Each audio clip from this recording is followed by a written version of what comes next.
Welcome, everybody, to the American Space Museum. I'm Marquette. We're so glad you're with us to stay curious today with two great new friends of mine since I've been on the Space Coast, and they certainly are influencers out there with the things they do. I'm talking about Mr. Burt Dicht of the National Space Society. Burt, Hey, Mark. Good great to see you there. And Yep. Julian Right. Leek, who's been a professional photographer for over 50 years. We hate saying over 50 anything anymore, But it is. but it is. Half a century. How's that? Yeah, half a century.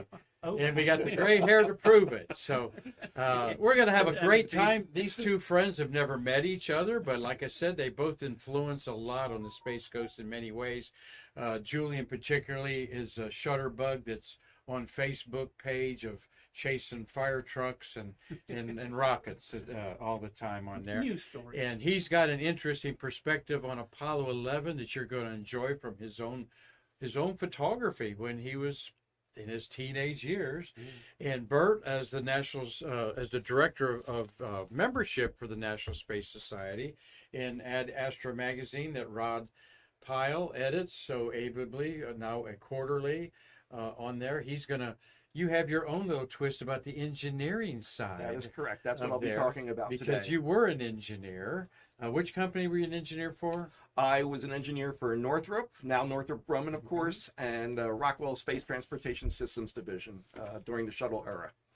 And he'd been on a couple times. We're getting him on once a month to talk about current events going on and Ad Astra magazine there. And Julian has been on also. We did a photography mashup, didn't we, with the USIAC? Yes, we did. And Carlton Bailey, I think, on that. No, that wasn't Conklin. CB wasn't on No, it. that Well, wasn't. hi, CB. We know you're watching, and we'll get him on. And I made a mistake and double booked the guys and just said, you know what? Let's get together anyway because you guys are going to enjoy meeting each other and having fun. And we got a little surprise at the end. Anybody know where Iron Man 1 spacecraft, where'd this patch come from? You're going to put that in your memory banks as I put it on over my Apollo 13 patch here. As I'm looking forward to sitting back, enjoying a nice cold beverage there in a glass that Dave Stange got me up in the Motor City up there, Detroit, and showing you some pictures that you'll never see anywhere else, folks. So let's get this. Well, first, we're going to talk. We're going to have Burt talk about his presentation here. We love everybody who's watching today. I've got my smart tablet. I'll beam up here so Marty and I can take your questions. And we'll probably have to pause or something in between what they're saying to get it out there. But there's the meme that I put together for today's program there. And That looks like us. that looks like you guys in Yes. familiar poses for sure. And me as being a shutterbug like Julian all my life and working for the Associated Press, that's a good pose. That's a yeah. And that is a Mike Killian photograph. and he's shooting vertical, which about 80% of the things I shot were probably vertical, so you could hit 2 columns in the paper Yes. and not be 3 columns all over. So, Burt, there's your background and so forth, and let's just kick it off with you, my friend. Sure. Well, thank you for having me. And if everybody recalls, maybe from my first visit, I talked about writing an article for the 40th anniversary of Apollo 11 for the ASME, American Society of Mechanical Engineers, Mechanical Engineering magazine. And I was known at ASME as the aerospace guy. And the editor, probably February of that year, 2009, asked me if I would be interested in writing an article in celebration of Apollo 11. And I said, sure. He had an idea, a concept for actually going out and talking to maybe ASME members who worked on Apollo and writing an article about that. And I said, sure, that sounds like fun. So I started doing that, but it wasn't as easy as I thought it would be, getting the stories. And finally, I went back to the editor and I said, this isn't going to work, but I have another idea for doing this, because I did a talk called From Goddard to Apollo, and I shared some of the amazing engineering stories that helped get us to the moon. As everyone knows, there were about 400,000 people involved in Apollo, and he liked that. and I wrote the article, and it was published July 2009 on the 40th anniversary. And if you go to the next slide there, you'll see. Yeah, there's our script there, so you can Yeah, there we go. see there, my friend. Yeah, and so it appeared that month, and what happened, it's interesting, a lot of people saw it, but, the 40th anniversary came. Later that year, ASME gave an award to the Apollo astronauts celebrating the anniversary, the President's Award, and Buzz Aldrin attended. This big conference actually was in Orlando, and there were 1,500 people in the audience as Buzz Aldrin is ready to talk. And as a celebration, they gave out copies of my article. And I unfortunately got there late, and I was sitting in the back, and Buzz Aldrin gets up and accepts the award, and he's holding something in his hand. And it was my article, the copy of my article. Wow. And you can see it in the photograph there. And he said, "This article is one of the best I've ever read." And I'm in a surreal state thinking, Right. Did Buzz Aldrin just say my article was one of the best he's ever read? And from that moment on, I was famous for 15 minutes, because everyone came up to me afterward and said, "Wow." And I actually got up to Buzz at the end, and he said, he started asking me about the article. So that picture was in our newsletter, our company newsletter, that shows Buzz holding up the article and saying that. So it was kind of exciting. So right off your shoulder. Right there. let's see if I can go this way. Yeah, there we go. there he is holding up there. Yeah. So he's holding the article there. So what I want to do is just talk a little bit about that article, and I'll be glad to send it to anybody who might be interested. It's hard to believe it was 15 years ago when I wrote that.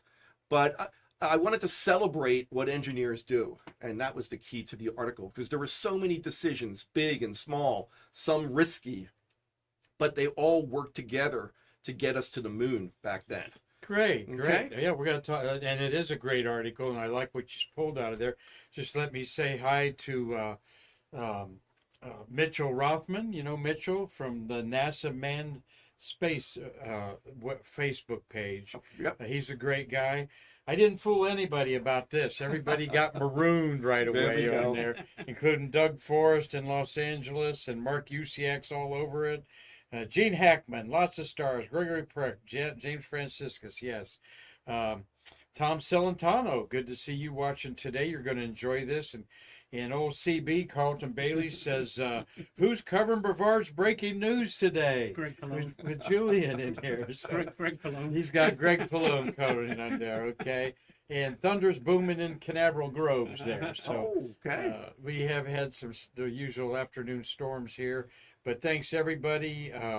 Yes, we're still thinking of Karan, Conklin, our executive director, who's battling cancer. Tom Colbert's watching from Ireland. Hello, Tom. And Gary Gerald, good afternoon to you, my friend. He is a farmer in Georgia and brought me some Vidalia onions that were delicious. Nice. And now the peanut crop's out there, I think, for him. So everyone kick back and enjoy. You're going to see some pictures from Julian that are going to blow your mind. And as far as where he was when he took them, I think you were in flubber or something, putting flubber on your feet so you could get up in the air. Y'all remember that Disney movie, Flubber? Oh, I remember Flubber, yes. Which was a putty that you put on anything and it made things float. Anything. I always wanted that as a photographer. I always wanted a different angle up there. So Didn't find it, didn't want. I digress. Exactly. All right, Project Apollo. We're going to turn it over here to Burt Dicht. Burt, tell us about your little. Well, the article starts off, of course, with John Kennedy's decision to go to the moon. And everybody remembers that when he made that decision, we had exactly 15 minutes of spaceflight under our belts. There was no infrastructure. There was no rocket. There was no spacecraft to get us to the moon. And the first question that came up after the decision was made was what they called the mission architecture. How do you get to the moon? And that was a big debate within NASA. Yeah, it was. So they had 3 different ideas that they were looking at. One was called direct descent, which would actually mean using a huge rocket that would take everything to the moon at once. There was another one called Earth Orbit Rendezvous, which would use two smaller Saturn V style rockets. They would meet in Earth orbit, assemble the rocket, and then, that would go to the moon and then go on to the moon like that. And then there was one called Lunar Orbit Rendezvous. And Lunar Orbit Rendezvous was a much smaller spacecraft would go to the moon. One would stay in orbit and circle the moon, and the other would drop down, take the astronauts to the lunar surface. They'd come back up, rendezvous, dock, and then the spacecraft would be on its way back to Earth.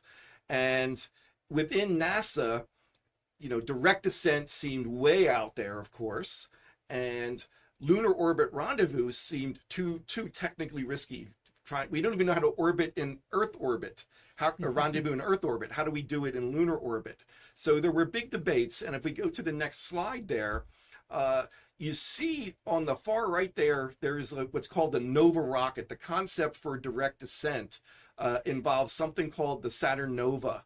And the Nova, not as big today as the super heavy Starship, but much bigger than the Saturn V. 12 million pounds of thrust, 8 F1 engines. It was a concept that Wernher von Braun was looking at, but even he figured it was just too much technically to try to do that. And if you go to the next slide too, the whole idea of this huge rocket that would actually land on the moon, I guess you could say similar to what the Starship concept is, but they had no idea. This was a rocket almost the size of an Atlas rocket. And how would that possibly land on the moon? Again, all these questions were circling around. And I joked when I would give my talk about this, that with such a large rocket like Nova with 12 million pounds of thrust, if there was an accident, Orlando would be, beachfront property. Yeah. So they never really considered a direct descent as the option. But if you go on to the next slide. Well, before we do, one thing sure. I'd like to interject is look at this model here. And we got to also say Marty Winkel running the board here today, worked on the lunar module for Grumman. And though he's still a young man, he 55 years ago, he had his all over those lunar modules. Oh, right. But what I like about this one, and Marty's going to know what I'm going to say here, look at the big span of the legs there, okay? And we've had two things land on the moon successfully. The India lander and the Intuitive Machines lander. But they China both, too. But those two tipped over. And you look at their landing struts, they're underneath the Right. frame of the building. They're not way out like the lunar module was outside of the bus, so to speak, of the lander and our surveyor spacecraft. Right. So, and I think they need to adopt this. And 60 years ago, these concepts realized they don't know what rocks they're going to run into. You need a leg spread way out there. Yeah, they talked about the idea of trying to land something like that on the moon, and something the size of an Atlas rocket is pretty significant. And I remember Well, that's the Starship. Yeah, it's the Starship. Yeah. And I remember them talking about I know technology is a lot different today, but they were talking about the fact that it took about 3,000 people to launch an Atlas. So you were going to land an Atlas-sized rocket on the moon and then launch it itself. Yeah. So it was a real technical challenge along with the Nova rocket, which, again, the F1 engines were going to be there, but just the sheer size of that rocket was daunting. And Julian, you got a question coming up there. In fact, Carlton Bailey says you got great fashion sense today on there, as you are sticking out from us color-wise. Your wife Jean's in here, and Jean made this beautiful shirt for you. That's awesome there. We got William Whiting. It says hello to everyone. Hello, William's a hello great there. friend of ours up in Michigan. Great audience. All right, So- there's Mr. Humboldt Well, yes. from University of Iowa. While all this is happening and they're debating all of this, there's this guy who's outside of the discussion. He was not involved in the planning. He was a dynamicist. He understood motion and forces, and he started doing the number crunching. And he said, "There's no way we're going to go to the moon the way we're planning it, even with Earth Orbit Rendezvous, which was the one that Wernher von Braun preferred." And he started doing those number crunches and said Lunar Orbit Rendezvous is the way to go. He tried to convince his bosses. People tell him, "Stop it! You're becoming a pest." Every opportunity he got, he talked about Lunar Orbit Rendezvous. He didn't come up with the idea. That was not his idea. but he thought it was the best way to make it to the moon because much smaller, lighter vehicles would make it possible to do it with one Saturn V. And, you know, that in itself makes it worthwhile to look at. He wasn't getting anywhere, and he did something that most would consider career suicide. He went over multiple layers of management. Yep. He wrote a memo to Robert Siemens, who is the associate administrator of NASA, the number 3 person at NASA. It was a 9-page memo with 40 pages of calculations, and he sent that to him. Siemens got this in a later oral interview, talked about it. He said, I didn't know what to make of the guy, but I thought he was a pest. But I started looking at it and said, he's got something here. Maybe we do need to really take a look at this. And, you know, it took a while. It took almost to the fall of 1962. But NASA slowly moved forward to get there. One of the biggest opponents, people might know the name Maxime Vigée, who was NASA's chief spacecraft designer. At a meeting where Humboldt was talking about this, he said in front of everybody, your numbers lie. You know, and that's a, you know. Max Vigée said that to him? Yeah, in front of a whole group of people. And, you know, it was pretty, he still persevered. Siemens said, let's look at this. They started doing the numbers and saying, wait a second here, he's onto something. If we're really going to make this by 1969, we got to try lunar orbit rendezvous. And Wernher von Braun was one of the last ones to go along with it. And some people might not know, Humboldt left NASA in 1963. He was invited back when Apollo 11 landed on the moon to mission control. And Wernher von Braun was the one who invited him, went over, shook his hand. Maxime Vigée shook his hand. You were right. So it's an amazing story of someone who risked everything to do this. Quite a hidden figure, John C. Yeah, Humboldt, H-O-U-B. L-T. Yeah. And we have him on Spaceview Park on the bronze relief tribute. Right. He's actually there's a good biography This about him. picture is, Yeah, there's a good biography about him, so people could find out more about him. And What a courageous guy. And Okay. you're going to bring up a lot of people that are behind the scene players here. Yes. And here's Well, now another that they had the how to get to the moon, now you have to figure out what's the hardware you're going to need. And of course, one of the first things is this massive Saturn V rocket now that they're going to settle on. They're developing the F1 engines, the J2 engines. Wernher von Braun and Marshall Space Flight Center is behind us. The picture there is a guy named George Miller. And he was brought in, he came from industry. He was the associate administrator of spaceflight. He started doing a top to bottom look at Apollo. And he looked at the plan to develop the Saturn V rocket. And Wernher von Braun, a brilliant engineer, physicist, but also very meticulous, his plan for the Saturn V was you launch the first stage with 2 dummy stages. Remember, Saturn V had 3 stages with 2 dummy stages. That's successful. Then you launched again now with 2, the first stage and second stage live, and the third stage being a dummy stage. He wanted to test it that way.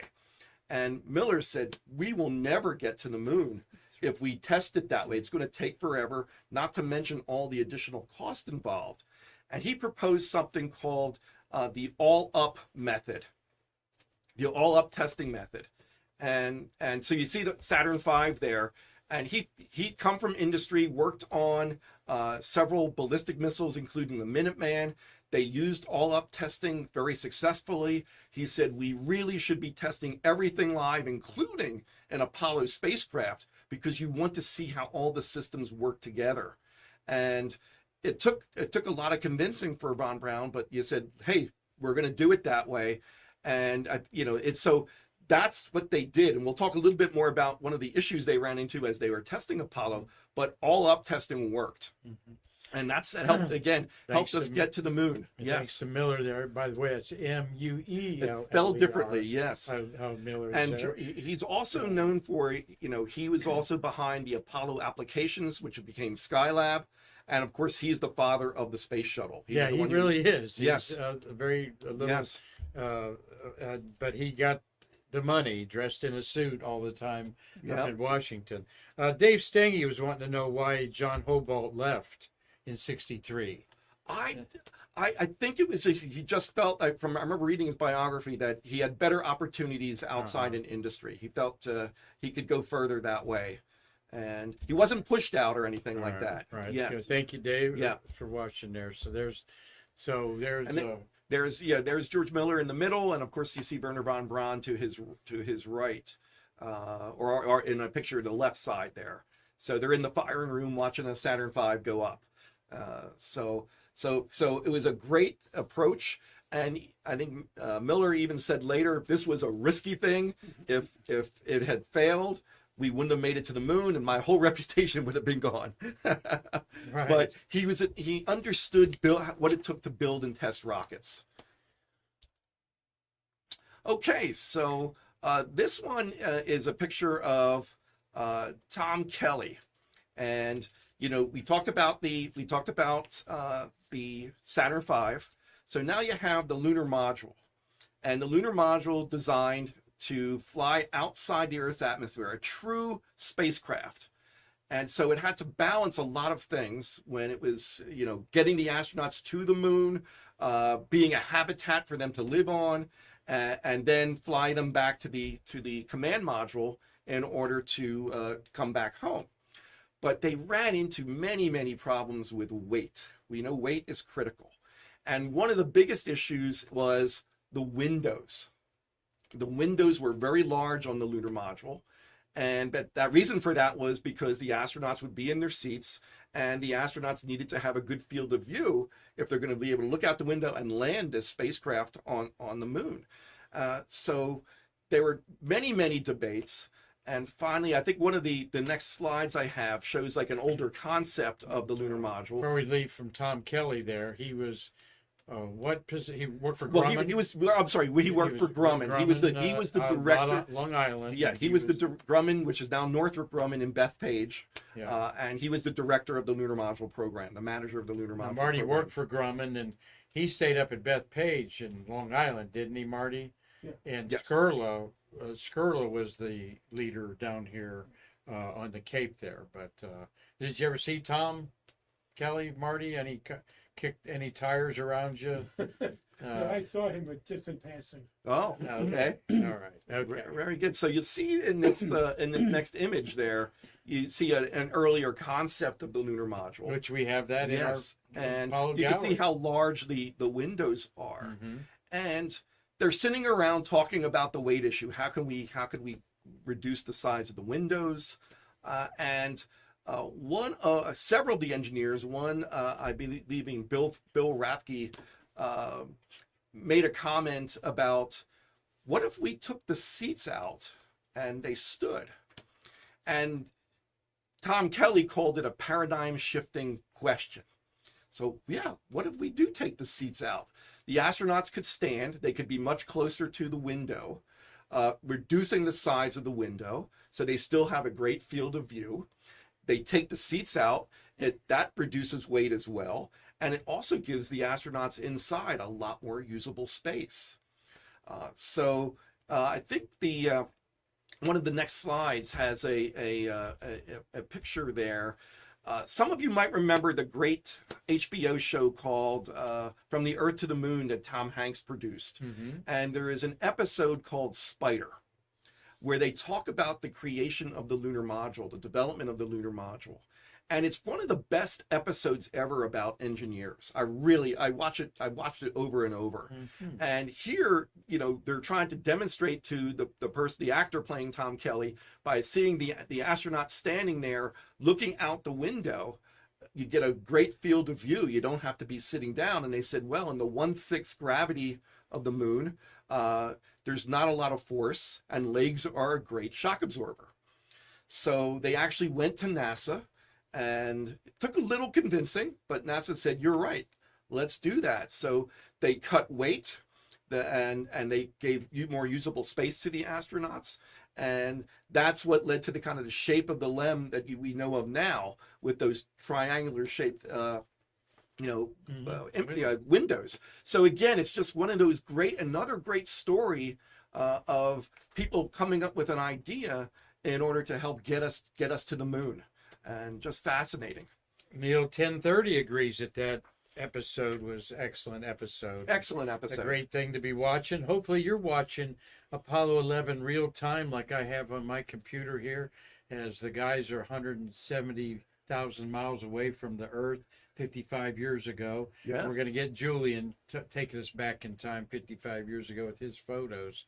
So we're enjoying Burt Dicht here, reviewing kind of the outline of this great story that you wrote that got fully endorsed by Buzz Aldrin, who, of course, is 95 years old and is probably still telling tales about it. I remember Buzz asked me, he said, "Did you write this whole article yourself?" And yes, I did.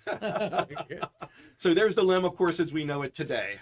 And an amazing spacecraft. So I definitely recommend. Where's that replica at? I don't remember where that one is at. Well, the real McCoy is Lunar Module Tail number 9. Yeah, there's Space Center, and there's an actual one also at the Cradle of Aviation Museum. Okay. I think that was meant for Apollo 18. Okay. So well, Marty will be sending me pictures of that, because he's going to take 2 weeks off and go up to his homeland of Long Island up there first 2 weeks of August. Looking forward to you sharing that trip with us, Marty. Very good. We're 3/5 of the way into my story, so almost there, everybody. So remember I talked about the Saturn V and the all-up testing. Well, the first Saturn V test was in November 1967. It went fairly well, but there was a vibration problem they called the pogo effect, which they needed to work on. But everything functioned very well, that they actually even took out some of the flight test and telemetry equipment for the second launch, which occurred in April of 1968.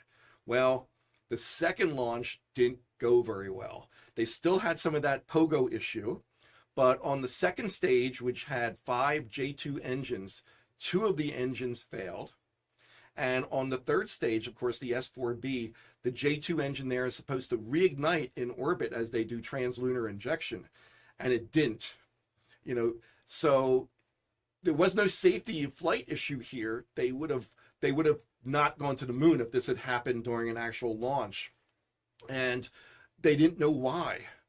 And all of a sudden, the J2, they had to go back to the team at Rocketdyne, which designed the J2 engines, and they're trying to figure out what happened. This is critically important. We have to understand why the engines failed. They had some telemetry information that said it was a fuel flow problem. So what they did is they went back to their test stand, and they are testing the J2, and it's not failing. It's not failing. And the picture we had up there is a guy named Paul Castenholz, who was the manager of the J2 engine program. So the whole weight of Apollo is now on his shoulders. You got to figure out Castenholz. Yep. Right. They're trying to figure out what's wrong here. So the engineers are looking at film of the tests of the J2, and it's interesting. One of the engineers said, "Is there something different about what we're doing here versus about it happening in space?" And again, it's like one of those paradigm shifting questions. That's a really good question. So what they did is they again tested it. They filmed it, and they noticed ice was building up on the fuel lines. Now, ice was forming because of air. And someone said, well, as it goes up into higher altitude, there is no air, so there's not going to be any ice.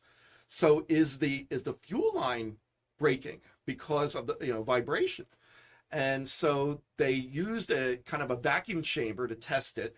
And sure enough, without the air, the fuel line burst as they did these tests. So they found the issue and ended up putting a kind of a mesh over, a mesh covering over the fuel line, and that solved the problem. But again, it's like one of those amazing stories about people trying to figure out what happened. They didn't have an engine to look at, of course. So there you see the J2 engines on the S2, so there are 5 of those, and you have the next one, we've got the J2 engine on the S4B. So that's how they solved the problem. And of course, the next launch of the Saturn V was Apollo 8 going to the moon. I was gonna, yes. Right. The Apollo 7. It was incredible that the next one they wanted to go to the moon with those anomalies there. It was Didn't just want to do another one. the third. But everything went flight. well. Everything went. The Saturn V never failed. Yeah. Yes, perfect. So there's our green screen Yes. there. So here we are in the last part of our story, which gets us to actually onto the moon. So as Aldrin and Armstrong are in the Eagle, they start descending to the moon. And at about 33,000 feet above the moon's surface, and if you hear the recordings of it, you hear them read out, we've got a 1202 alarm. And this alarm came on the Apollo guidance computer. Now you see, when you say, oh, 1202, well, the Apollo guidance computer was incredibly sophisticated at the time.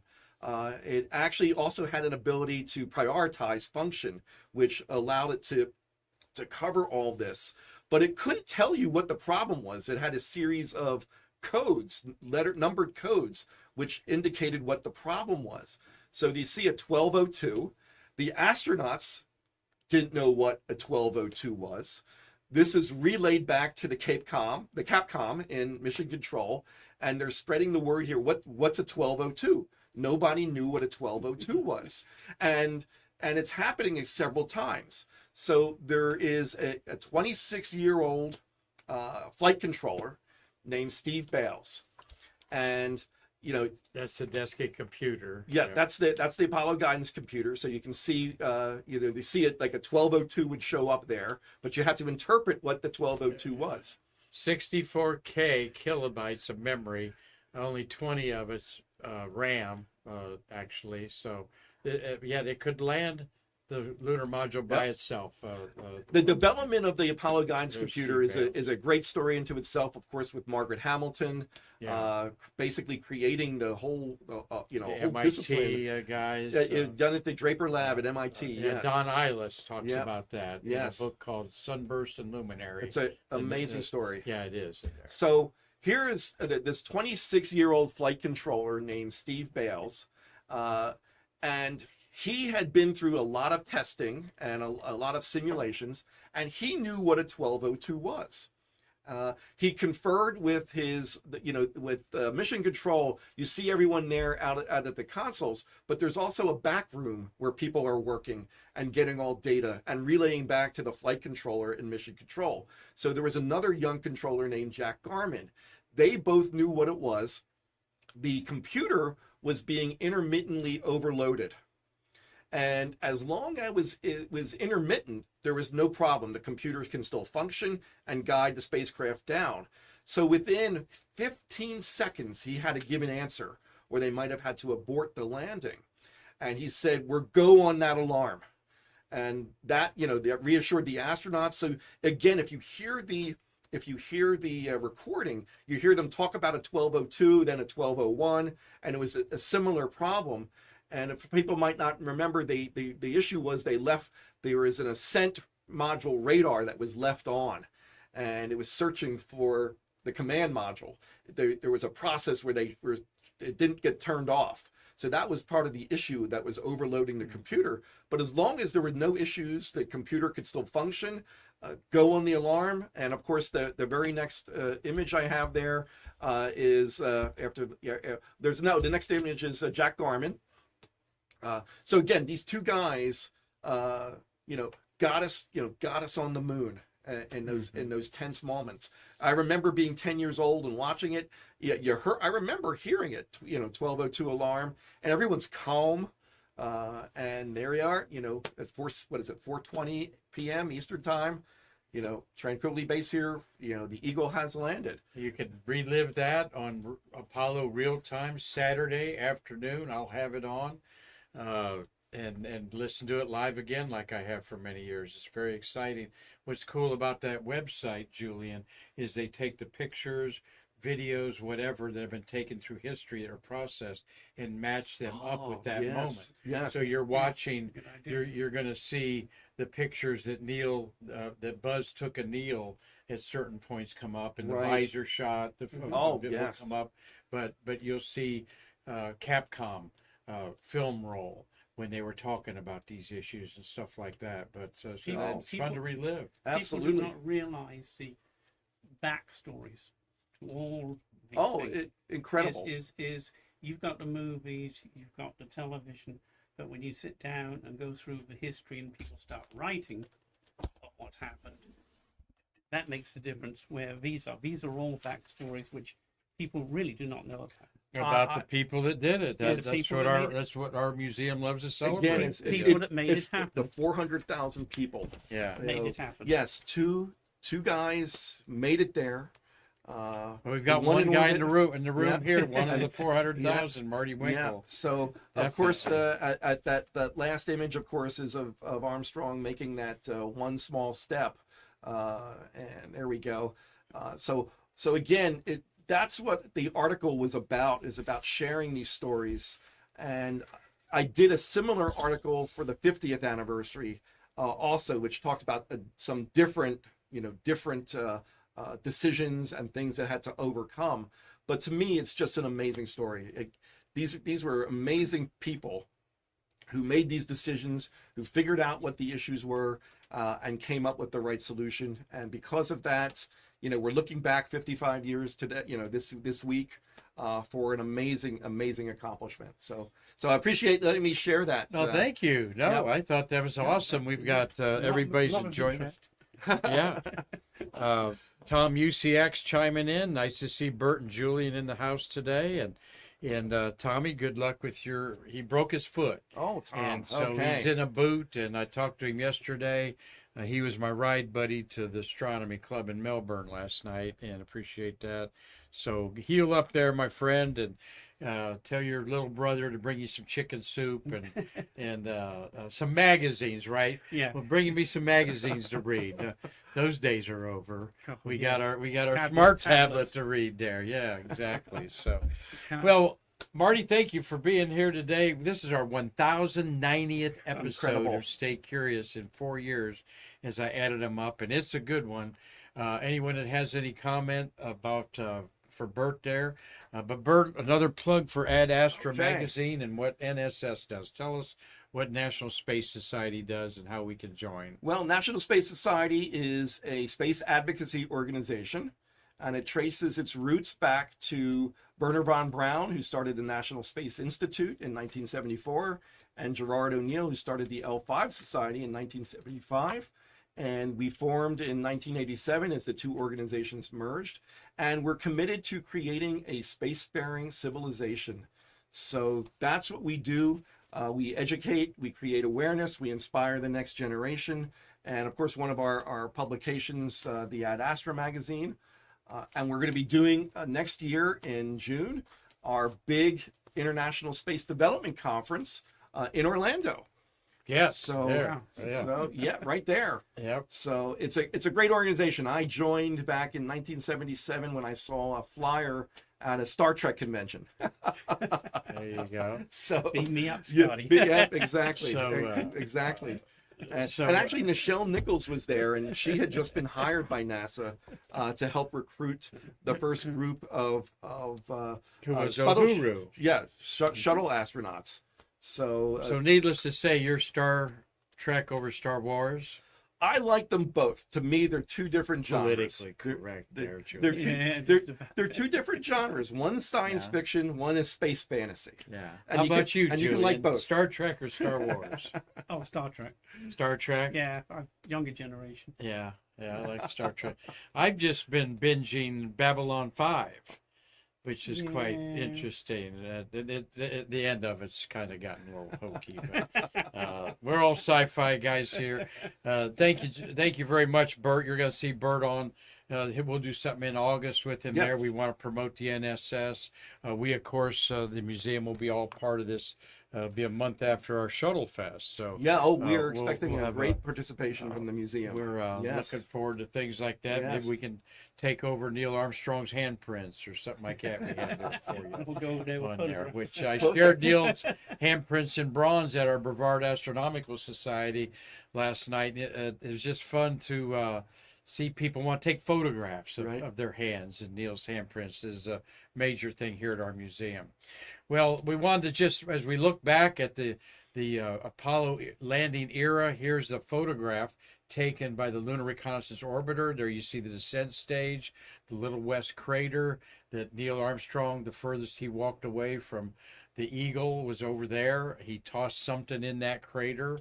Watched the movie First Man and find out what that was. It's a big part of that movie. The seismometer reflectors are there showing you that. But when you're looking at this, and we're watching on Saturday night to reliving this, you know, what in your mind are you looking at? How far away did they go? If you're looking at this whole area right there, from Little West Crater to the lunar module, how big of a area would that be? A football field? What would that be?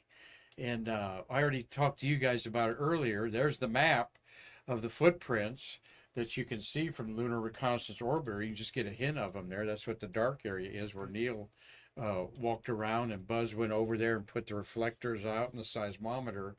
So how big of an area is this? Well, believe it or not, if you were in the Orlando Magic basketball arena and the lunar module Eagle was on the left side under that basket, Neil went up in the stands about where my head was, is the farthest he walked away. The whole lunar first moonwalk would all take place in front of you on a basketball court. It's incredible. Isn't that I interesting? did not know that. Well, now you're staying curious. That's why we want you to stay curious. Well, Julian, you're going to share a lot of things that we don't know about the Apollo launch. You told me you were 18 years old. Yep. And credentialed, but right now he's a little older than that, and he's the shutterbug of Melbourne Beach, and I enjoy going to your Facebook page and seeing some of the cops and robbers, and there are a lot of good things too. You promote a lot of the good news stuff on there, and he's been doing that for decades. There you are. Of course, he uses professional equipment, Nikon. Yep. Out there, I tease our Canon buddies out there. Well, you know my joke Which on that. the UCX are Canon guys. I'm a Canon person too. I always tell people Good starter kit. when they ask you what you use, is whatever you were handed is what you were born with. Yeah. And if they handed you a Nikon, you could never afford to switch. Yeah. Right. Canon, you could never afford to switch. Yeah. That makes sense. My Yeah. brother, I got photography from my older brother who is a Canon person. So that's what I The use. Canon AE1, the most sold camera in the I had history a- of cameras. I had a Canon AE1. And, yes. and then the Canon Rebels. I still have it, actually. Yeah, well, they still work, but They- it was they're all all film. working. And I left my film over there. You had it. I was twiddling around with my film here. But what I enjoyed about yours Yeah, toss my was film canister over. going through the technical side of it, Right. where we're on the outside looking in of what's going on, Get to not see my bald realizing spot there. what All was this is happening. All this Yeah. is happening in front of us.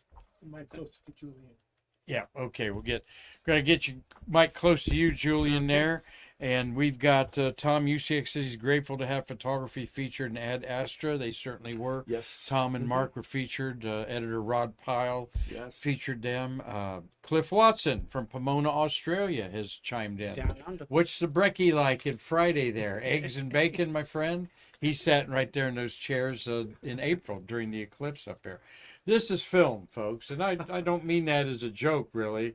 If you're under 40, you might not know. Julian and I are too young to remember Yeah. film. No, right? no, I had to. Julian's I had to- pictures are going to be all made on this celluloid We rolled our own. that And it is was weird filmed. with silver halide crystals. So, and Cliff Watson says Canon all the way. Yeah, see, All right. disagree right off the bat. Well, here's some pretty pictures that you've taken. Let's look at. Al Who's Warden, that? Al Warden at the parade in Cocoa Beach. He's a great guy, wasn't Al he? was a great guy. Al took us to lunch, even paid for it to do an interview with him. Is that I right? mean, how many people go do that? Not So, many astronauts and- paid for their own meal. Right, it was Tell you that. down in Vero Beach. Huh. Wow. That was There's- Al again. Yeah, He's out great- here at the great sense rocket of humor. yard, and I Yeah. can tell there. He had a great sense of Wicked humor. center. Yes. Yeah, we really miss him. He died in the COVID era in March 2021. And one of the last public appearances he did was at Just that that. FIT, Yes, Florida Institute of Technology anniversary of Apollo. Apollo. And One thing, Al, when you say, he was always the smart one. And one of the reporters asked him, like, to get all these people back from Mars, just how are we going to go ahead? How's it going to work? And it was right there when it was done. And he had that look on his face, and he looked at you, and looked over there, and looked back, and he says, "You think we ought to get the first one back first, and then decide how we're going to do it?" Yeah. That broke the story. Yes. that's great. Well, speak up there, Julian, because we all want to hear what you got to say. There's a great shot of the general who we lost him Yes. a couple months ago, Yes. Tom Stafford. Yeah, that was at the opening Heroes and Legends They're the Hall of Fame. Hall of Fame. And that is worth some money there, my friend. You got that in your pocket, don't you? Yes, I do. Yeah. Yes, have to have it. He's got a 1955-year-old launch team. Oh, That's that just is not And it. yeah, the difference is all ours had launch team on them. Yeah. Beautiful. And you And, can buy a museum and different ones, but there's a whole bunch of these that were out there. There's a website out there about patches. I forget the gentleman that does it, but it's a good one. This patch is worth probably a couple $100 easy, maybe more, in an auction, and it has a lot of detail in it that others You're don't. correct. So on there, Nice, but nice. that's a good one And, there. and it's very pliable. Yeah, Not- right. Not the fixed. Right. yeah, The first thing you look at of any old patch is if it has plastic on it, it's not of the era of the Right. 1970s and 60s. All right. Yes. It's cloth on the back. And boy, that's a nice one there. Beautiful eagle on that. So there's the VAB of the rollout. And again, you're freelancing at age 18. You're Yep. just doing this on your own. What? I have never worked for a company taking photographs. I've always gone ahead and worked freelance.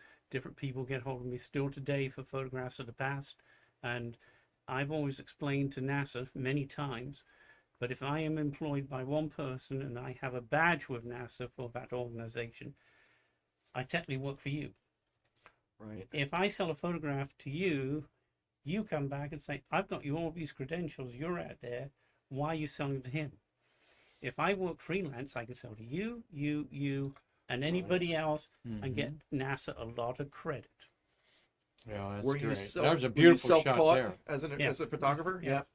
What do you remember about this photograph, Julian? This is a piece of history like none other.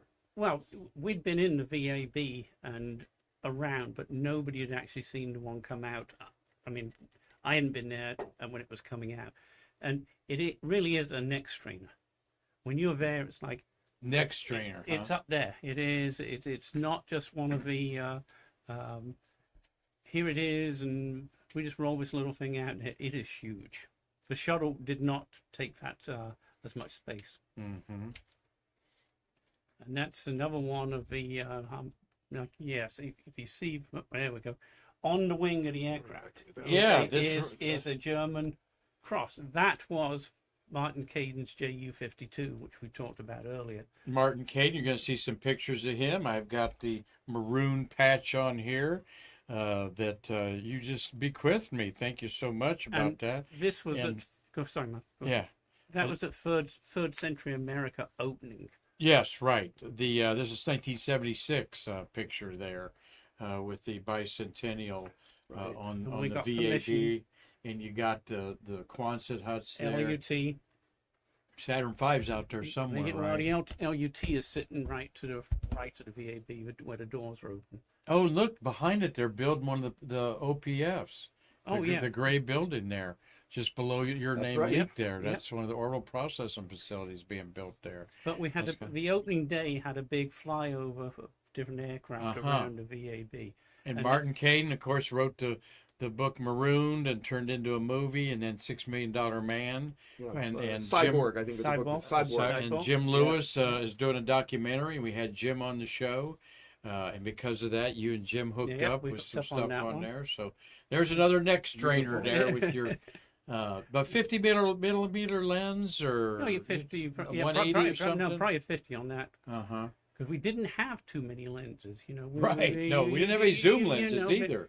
You had to exchange lenses. Most so of there's most no- of them were fixed. you know. Yeah. Yeah, just telephotos. I guess. Nice night shot there. I mean, these are classic film Beautiful. pictures where you didn't know what the exposure was until you looked at it later in the dark. Yeah, there was no automatic unshoot. Yeah. It was preset, and you figured it out, and you didn't get to look at it until you got home.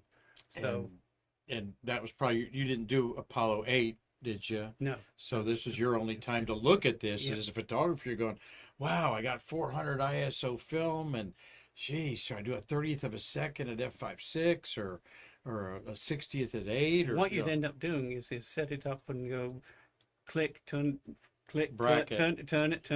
Oh, just to Bracket. try Yeah. a different approach. Yep. And then make sure you focus. Yes. I claim the best thing is the focus. Manual focus. Autofocus has saved many a person's and photos. it was manually focused to your eyes. Yeah. And if your eyesight was off, that photograph was Yeah, right, exactly. Yeah. Well, there's your press pass Press there. pass. Ladies' Home Journal. Yep. I actually, when I was in New York City, I actually worked for Ladies' Home Journal as a temporary secretary. That's interesting. I did. I could make money as a secretary. Never got to see you there, but Typing up things there, yeah. You put my thing there. So, any press you could get, they were there, and by the we're going to see the press site there. Astronaut walkout. That was 14. I'm 14, Oh. okay. Hard to tell there, but that's led by Shepard. Yep. You see his stripes on his suit. I should have gave me away that 111 when I see the stripes in his shoot. You didn't shoot color? No. I think I told you before, the people you're working for, different ones who gave you film. And it was like, okay, I've got a roll of film in the morning, go back in the afternoon. I say, I gave you a roll of 20 this morning. Yeah, but I want a roll of 36 this afternoon.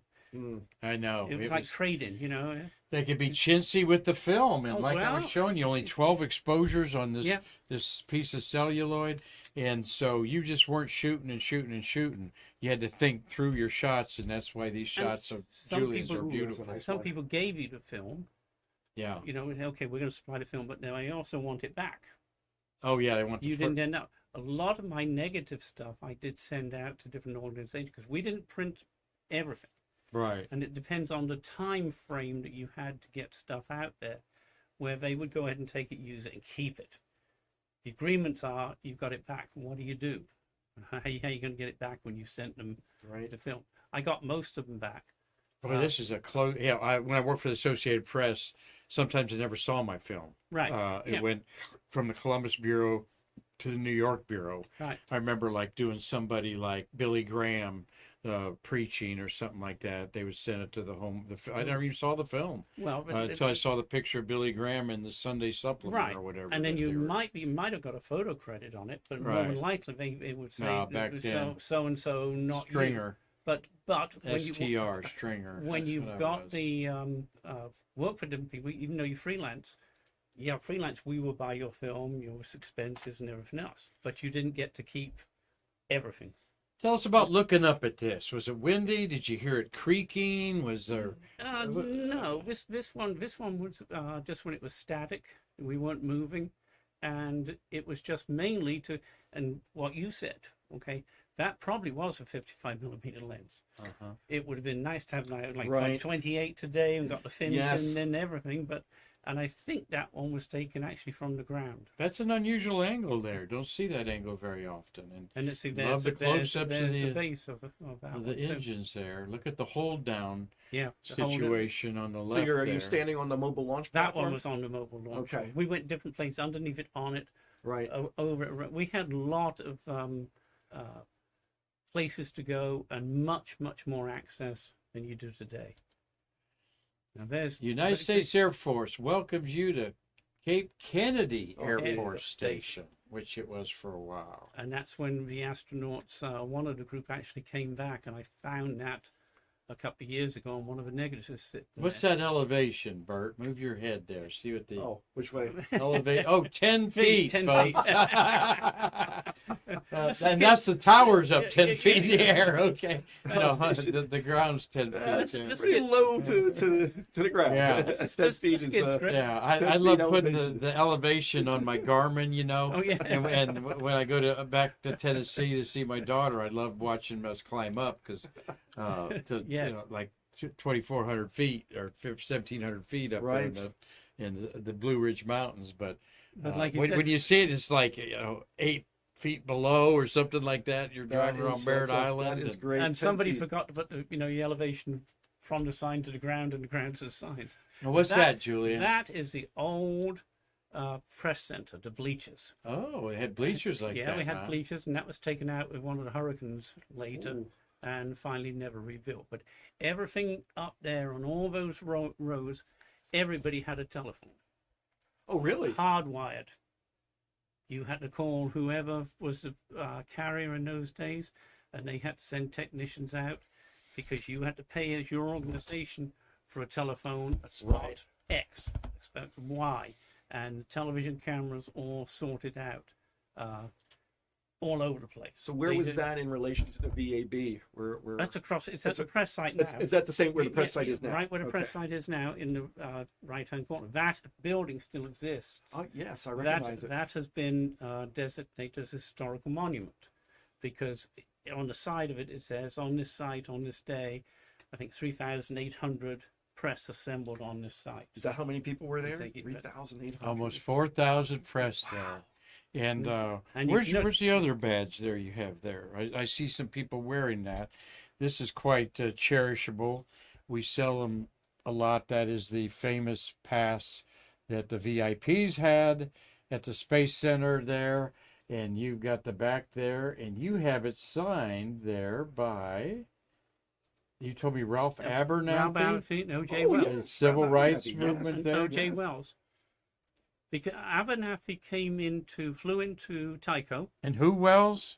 O.J. Wells. Okay. He was the another part of the Southern Christian leadership, and they flew into Tycho, came down to Cocoa, and met at a church. And that night they took off all their silk suits and put on, Right. you'd say, racks to have a demonstration about the money being spent. NASA was spending on.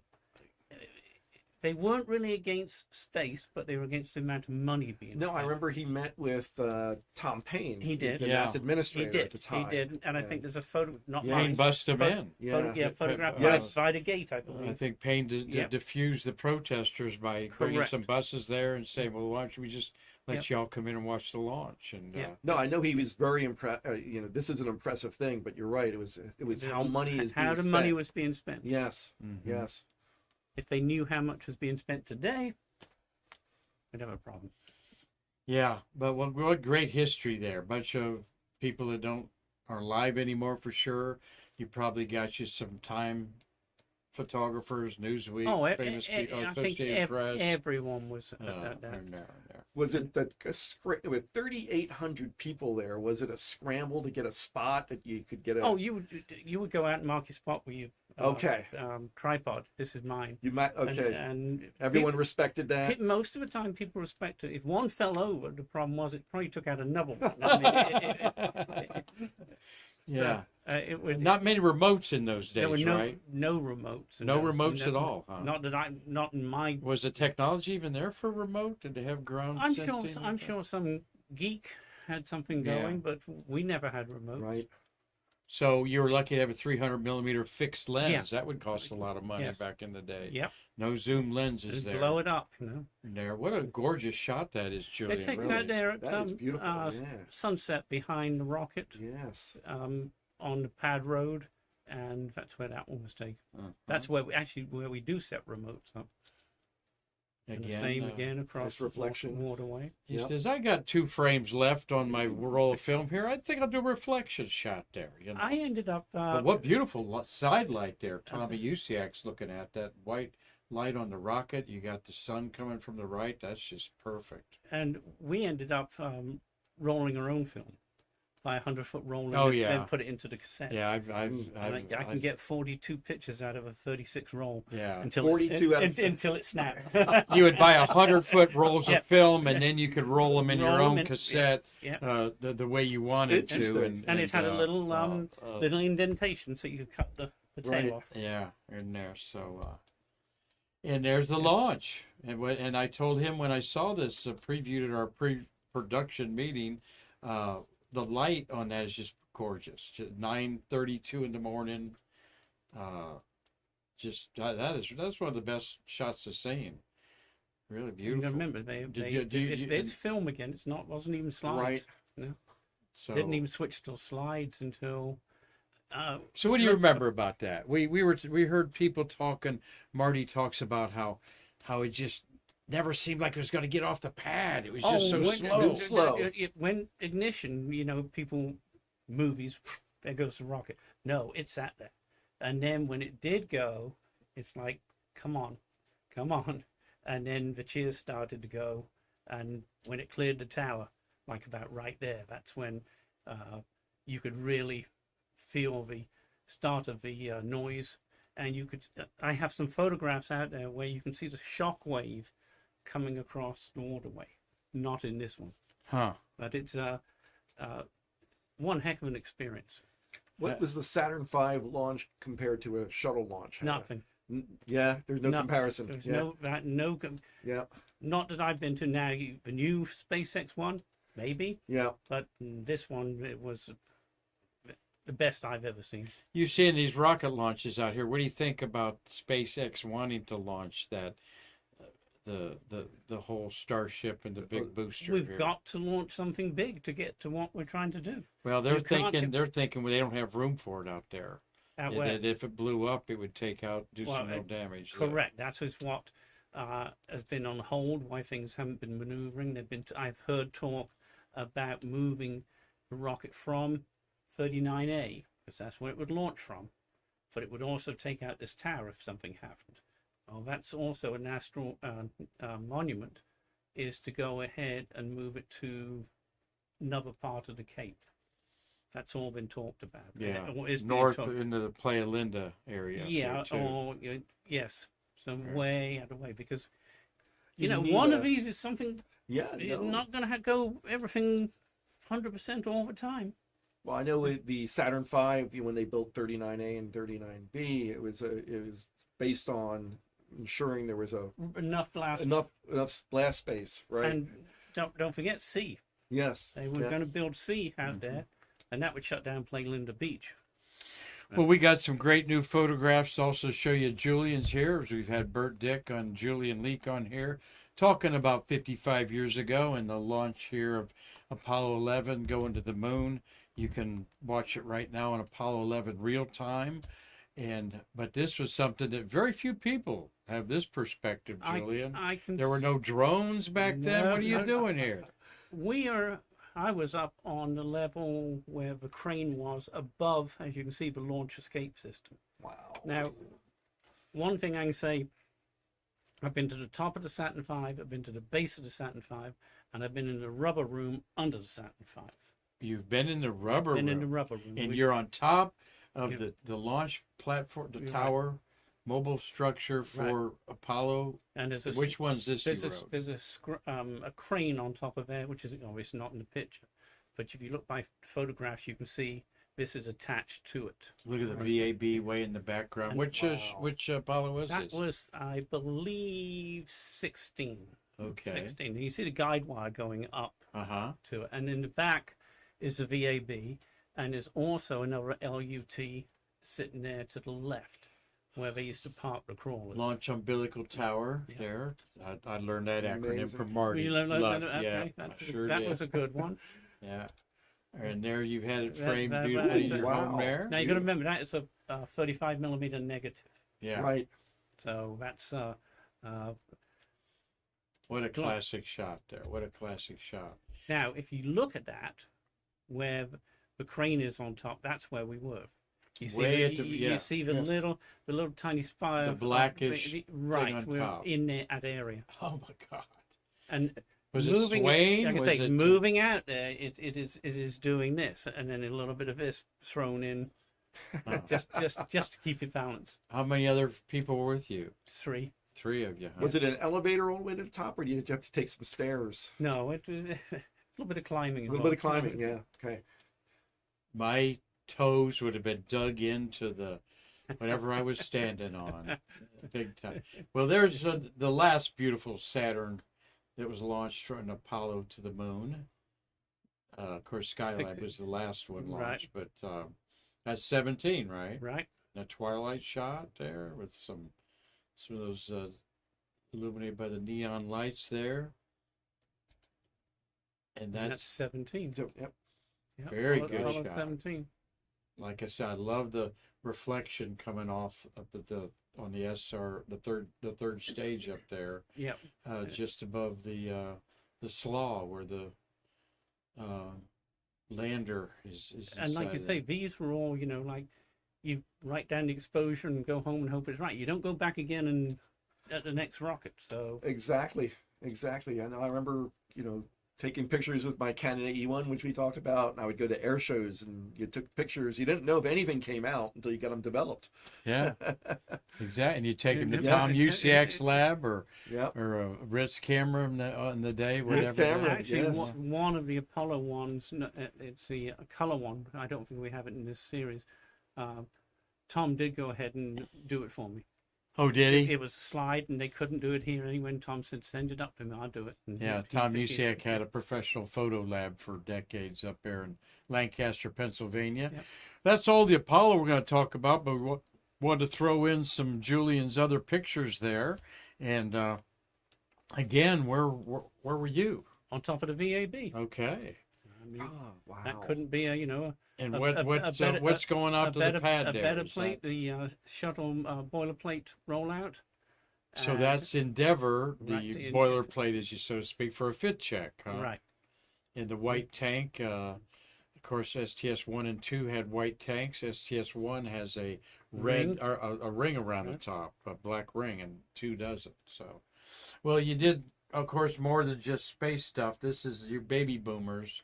Well, Who is this man? that actually was at space because he did come out here. That is the Emperor of Ethiopia, and those Haile Selassie, All right. with an overseas press reporter, Paula Woods. Okay. And she got me to come out and said, "Come on, we are going to take photographs of Haile Selassie." And my idea is that's probably not a good idea because I saw his armament of people with swords. Yeah. When we went to the Cape Kennedy Hilton, they were standing there with the nasty swords to me, but the whole and she literally, very loud lady, yelled out to like move and let us through. I'm here to see Haile. And he stepped out on the balcony and told her to come through or Wow. motioned. But he did know her. Right. Surprising enough, he did know her. There he is. And there is that's at Patrick Air Force Base when he landed, and there's me in the background. With the blonde hair in With the the blonde hair. background. That's you Wow. back there. Now you have a bit of an accent. Just like So tell us where your accent's from and why you came to America so early. I came up to lived in England, went to school in England, and then came over here because my mother came over here. Okay. So Which And I've been- which town in and- England? Now, and we I've got been- some people watching. We got little town. Robert Laws up in Dundee, Well, I was a Scotland. little town called Ringwood, in Market town, right in Hampshire. All right, Yeah. sweet. And now we're ending here with some fun stuff here. That's Martin Caden sitting on his Delta 88 in my driveway with his license plate Cyborg and yes, In the book it's a Cyborg, behind, Cyborg, yes, behind him. which is Look at the that. book where the $6 Million Man came from. Yes. And that was Quite a character, obviously. We, absolutely very. That was on the back of one of his book covers. That was up on the Apollo rocket. He was up there on that too. smoking a cigar? But no, he was chewing on it. Oh, okay. You didn't have the safety and do this, and you can't do that in those days. Mm-hmm. And that was his LEM model and the Apollo rocket. Boy, I'd like to have that in my possession. That's a I took it down when we did Al Warden, and Al held it for the photographs when we were doing. Oh, did he? So I took my own props. There's a little eye candy of Yeah, you the on the. The locks as one of the rocket parts came through. It's probably the Delta Mariner, the old. Uh-huh. And boy, there's a cool shot. John Glenn with John Zarella. John Glenn with there's John Zarella. Yeah. Yes, Back there. All right. Hello, John. That's when John went ahead and introduced him for one of the awards at the visitor complex. John Zarella, of course, a pioneering reporter on CNN. Also, you worked with TV or cable news, Network, CNN, and was that Ted Turner's? Yes. Yes, he worked for started Ted it, Turner yeah. out of Atlanta, but John was the shuttle chief here out of Miami Bureau and covered, I think he says he saw 78 or 9 shuttle launches. Yeah. And of course, we eat at his son's place all the time, Zarella's Yes. restaurant. There's a cool picture. What are Yes, you that's doing? the- Scribbling your name We on the all wall got to there. sign a name in the shuttle white room just before we went inside. And Look at that. they gave everybody Sharpies and went ahead and signed our names in it. And You went inside an orbiter in the white Yes. room, huh? Yes. Which one was that? That was probably, I've been in 2 of them. Probably Enterprise. Enterprise? Yeah. During the fit check. No, this was actually when it was decommissioned. Oh, Just starting to decommission because they let us go inside and actually sit in the captain's seat. okay. Everybody took it in 8 to 10 at a time. Just Right. Huh. Then ended up. Yeah, Gene, you had something on your mind? I thought it was the one that went to California. It is Enterprise. Endeavor. Endeavor. Yeah, Endeavor. Sorry, Endeavor. sorry. Yeah. So Endeavor. Yeah, very Wrong- good. wrong yeah, E. Endeavor. That makes sense. It was Endeavor. on the pad too. Yes. He went to California. Marty, did you go up and sign that? I signed Atlanta's. Yeah. See, it could have. Yeah, I've been in them, but this one, I went out to California with, and went through the streets until they took it into the museum down there, Right. and plan to go back out there. Well, After yeah, it's- definitely. Well, when let's it- see when they here. have the new display open. yeah. Absolutely. Let's see, Marty. Let's see. Mitchell Rothman says I see Jack Lausman's autograph on there somewhere. I'm kind of looking There's a few on there. on there, and Yeah. Marty's Cliff got- Watson said he got to stand on top of the Artemis launch tower. Mark Usiak says beautiful images, thank you. I see Olaswan wants to know about astrophotography there. That ZOW brand camera is universal in any Okay, sure. astrophotography people. Yeah, there is Joe. All right, good eye there. Oh yeah, he's got his yes, STS2 and Skylab 2 there. Good eye there, Mitchell. It was Beautiful. it was nice of them to do that, and I understand the white rooms now are at different museums. I don't know where. I don't know if this one's at the Cosmosphere. They have one They do. at the think they do, Cosmosphere in yes. Kansas. Now we're going to end our program with what's going on in the future. Those noisy rockets that have been launching 3 and 4 times a week have been shut down because of an anomaly on the second stage with one launched out of Vandenberg. I guess you all know about that. They'll fix that. 325 launches I know. without a I know. problem. Incredible. So you take They that landed. 9 Merlin engines times 325, Yep. and then 325 plus 1 engine. I mean, that's a pretty good track record, don't you think? Very for- good track Absolutely. That What was hell of a shot there, Julian. helicopter. That was Oh, helicopter? Yeah, that was a helicopter. Real My helicopter. friend Mark Real, with real, the real order helicopter. Yeah, at the port. in the and, port there. And it's, of but- course, a rocket that's come back to Right, Earth, it's just been moved on over there from the the barge. and that was, as you can tell, years ago. Because look at all this, nothing in the background.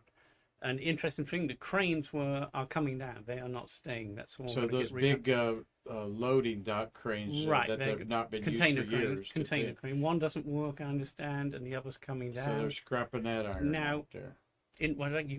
Right in there, this is where everybody's going to have to learn to play nicely together, because Blue Origin is setting up a crane in that same area. It's up already Oh. to unload Oh, there. the New Glen? in New Glen, it will be unloaded here. First And stage of the New SpaceX Glen. is here So Yeah. everybody gets moved around and has to play nicely with each other. I saw the 6 retractable legs of the new Glen. Yeah, Yeah. they showed, I Have saw been- that. did you guys see that? I saw And they that, said they're going to land it on a barge. And And you see that in the background, that is a new container transporter crane, the black the thing, it black looks one. like. They've got 2 of those now. And there's a tugboat's bringing in a spent stage of the Falcon 9 rocket. Correct. Yep. You might be eating dinner at Gators is right there, right? Gators. Yeah. No, I'm thinking of the older one there. Yep. Not fish. You got fish lips. You got Rusty's. Rusties. I was thinking of Rusties. Been there a When long the time. first one came in on this, the whole port was closed. We were out there like at 7 o'clock in the night, at nighttime, and it didn't come in until like 4 o'clock in the morning. There They you had are. nothing there. Yeah, that was it. That's the- There's nothing there allowed to move when they bought that in, Right. because they didn't know it was going to fall over. If it had all rocket right. fuel on it, the port was completely shut down. Huh. And that's the first time they brought it in, That and was the that's first about time. 3 years Wow. ago, probably. Yep, Huh? yep. And today paper took that picture of us sitting there. Very nice. Well, Carlton says, I think SpaceX will launch early Saturday morning at 1:21 a.m. Sunday morning, is what he's saying. Have any of you heard that yet? Not CB's at home, so maybe we've, he like I got say, that we've on been there. in here, so we haven't got Yeah, any we've official been in word. here. We've been enjoying everybody's comments and been enjoying these 2 guys spending time with us to stay curious there.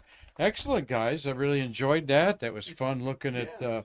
both of y'all's pictures, and We learned something. we learned something, Absolutely. and Absolutely. I We learned taught to. Mark a lot. That's Yeah, right. Yeah, to look at my yeah. calendar so I don't double book valuable guests like you on here.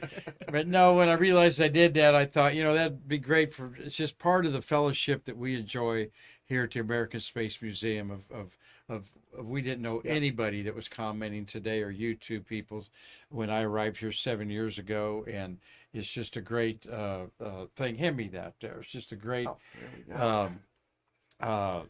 a great community, isn't it? Absolutely. Of space people there. That's why we love staying curious there, everybody there.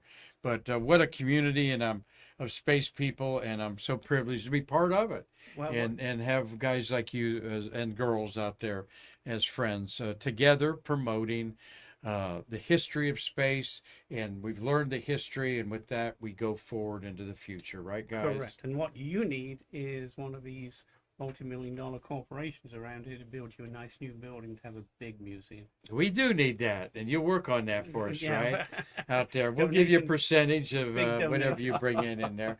Well, we're like all humble nonprofits in Florida and around the country, hit hard by the inflation. Particularly our nonprofit had some of the grants that other museums like us depend on disappear at the county level and then the state level. And some of that's politics, and some of that is just they need the money for lifeguards, for example. No, they're So not, we because lost they- $25,000 worth of an advertising grant because that Wow. money went to lifeguards that are needed. If the oceans aren't safe, then people aren't going to come to them. I don't know why they don't. And you're kind of in business. We know there's a lot of sharks on the coast here of Florida and everywhere else. and on land. Why don't they use Why don't they use drones They are. They are. to see the sharks They and are. then tell people, hey, there's a school of sharks swimming by? One of the things, if you did put a drone out there, you wouldn't have anybody on the beach. Have you ever flown over the beach and seen what's over there? And we're not looking at the bikinis. No, We're flying down the beach looking at the sharks. right. If they put a drone up there, I think No one would go I in the think beach that whistle would be going off. Well, all you the always time, see too. that they're out there They- when you They're see using them in New York. Yep. And to very effectively, and it really is helping pinpoint where they might be. But there was an article I just saw where actually one of the birds attacked the drone because it thought it was a predator. predator. Predator. Yes. Yes. No, I didn't think Yes. about that. Yes. Yeah. Our bird and drone wars out there. Well, we got a new guy, or new lady, I guess, Dawn Grenville. Yeah. Greenville. Yeah. You, Very oh, that's your daughter. Very nice girl. Yeah, that's your daughter, Dawn. That's our daughter. Okay, she got. Yeah, very nice girl, huh? Yeah. Well, I know her she very must know you because she says great show on there. So make She is- Dad proud. Mom's in here. She is a very good photographer too. Wow. Awesome. She goes out to the Cape with me and picks up stuff and cameras and sets stuff up. So she's on the list. Well, Larry Pusker, thank you. Shutterbugs in the family. I wish my daughter turned into one, but she didn't. Dave Stange says, great show. Love hearing about Apollo. His friend Larry Pushkar, also a Michigander, says one of the best shows. So, Oh, wow. thank you. We love celebrating the Apollo era. After all, I've got a national treasure, Marty Winkel here. He was seriously the senior electrical engineer for the Apollo Command lunar modules, and Not senior. not senior. Yeah, he was only 20 years old at the time, so he was senior nothing. You were one of the lead electrical engineers. Is that correct to say, Marty, on there? And how proud is he, his whole family, what he did on Absolutely. those lunar modules there. So, guys, thank you Our so pleasure, much. Mark. Thank you. Again, Thank yep. you. We'll Nice to meet you. we'll Thank do you it for doing again it. in Yes. another time or two. So I've got a way of going out that you all know that you might help me with, because we want to tell everybody thank you for watching. Thank you for contributing to the American Space Museum nonprofit any way you can, and thank you for being a Stay Curious fan out there. So until tomorrow, when Friday, we're going to talk about Apollo 11 landing on the moon. We're going to talk to Chris Calley on Google Meets, hopefully, and brag about his dad's artwork. Yes. We're going to show some other artwork of Doug Forrest. Has done some beautiful pencil things of Apollo era. I just bought that image you showed. I saw the other day about the Endeavor on top of the 747. Yeah, the SCA. I've got one of those. Oh, you- and I just had it framed. It's spectacular. Yeah, Yeah. that's the work of Doug Williams out there. So Yes, it's we'll be spectacular. promoting those photographers and some of the artwork that come out Friday, as well as a little bit of space history. So until then, I'm Mark Marquette saying, I can't wait to see you again. To what, guys? Bridge the space between us. Thank y'all.